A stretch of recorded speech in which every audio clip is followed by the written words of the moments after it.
Un amour de chocolat. Une histoire de Claire Renaud.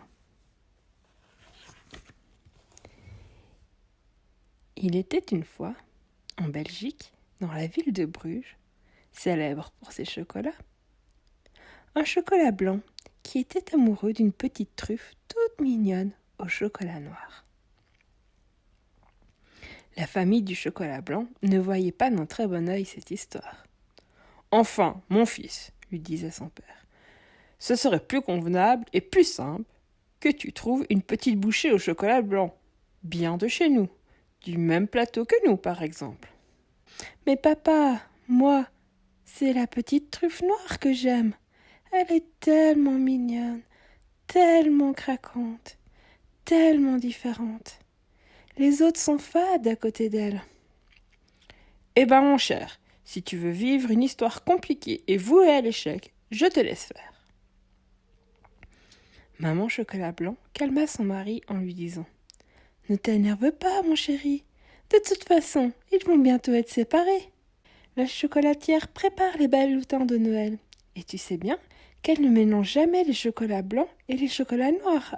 Alors, ils ne se verront plus et notre petit oubliera vite sa truffe. » Les parents de la petite truffe noire n'étaient pas plus bienveillants. « Enfin, Truffette, qu'est-ce que tu y trouves à ce blanc-bec ? » « Il est beau, il est doux, il est différent. Je l'aime, c'est tout. »« Tu l'aimes. Mais ça ne suffit pas, l'amour. Il faut avoir des points communs, une histoire et un passé partagé, et des projets voisins pour construire quelque chose. On a les mêmes désirs. On veut s'aimer toute la vie, ça suffit, non ? De toute façon, ils vont être séparés dans quelques jours pour Noël. Chacun dans son ballontin.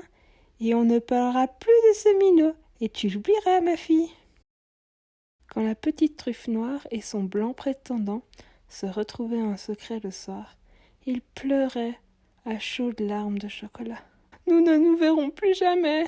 Qu'allons-nous devenir ?»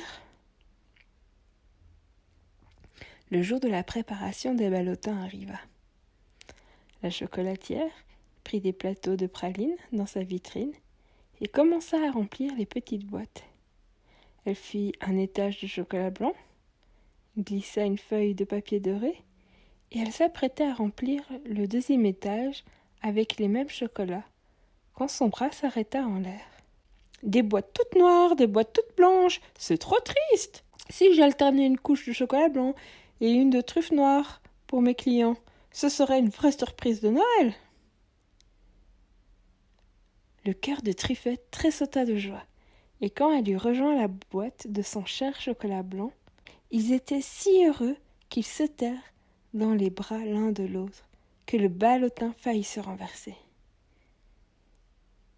Ils se marièrent peu de temps après et eurent plein d'enfants, de toutes petites crottes de chocolat au lait, évidemment.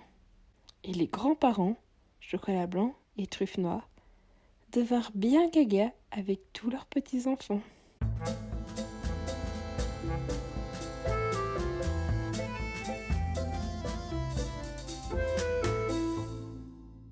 L'éléphant qui rêvait d'un Noël blanc. Une histoire de Charlotte Grossetête. Entre la forêt polaire et la savane africaine, le courrier est plutôt lent.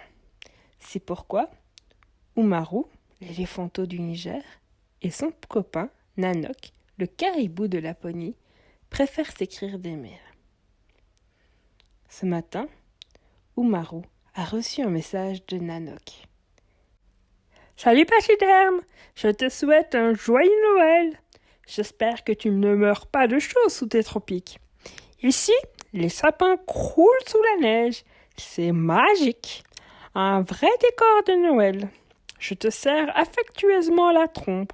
Nanok. » Umaru regarde longuement sa chère savane. Soudain, il se met à barrir. « Pas de neige, pas de vrai Noël. »« Voyons, Umaru, dit papa, regarde autour de toi. Vois ces girafes, ces flamants roses, ce ciel bleu, ces prairies d'herbes hautes. Il n'y a pas de quoi être jaloux de Nanok. Notre pays est magnifique. » Umaru trépigne. « Oui, Mais je veux voir les girafes sous la neige. Au bruit que fait Umaru, son petit frère, Sambo, qui faisait la sieste sous un baobab géant, se réveille et accourt. Umaru a raison. Moi aussi je veux voir les flamants roses faire du patinage artistique sur le fleuve gelé. Les singes joueraient du toboggan sur les lianes givrées, ajoute Umaru. Et les lions ne pourraient plus manger les gazelles parce qu'ils déraperaient sur les plaques de verglas en leur courant après. Rêve Sambo, qui a toujours eu le cœur sensible. Umaru continue. Nous, les éléphants, nous ferions un concours avec nos cousins les hippopotames. Celui qui s'enfoncerait le moins dans la poudreuse gagnerait. Sambo éclate de rire. Ce serait sûrement moi le vainqueur, puisque je ne pèse que 500 kilos. Qu'est-ce que je gagnerais, dit Umaru se gratte les défenses.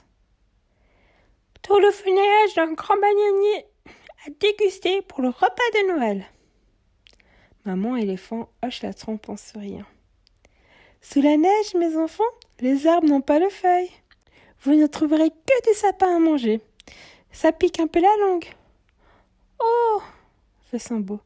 Tu veux dire qu'il faut choisir entre un Noël blanc et un Noël gourmand? Exactement, répond maman. Et moi, je préfère mon festin habituel de feuilles de bananier. Et tant pis pour le ski, décide Umaru. Pareil pour moi, ajoute Sambo, qui est toujours du même avis que son grand frère chéri.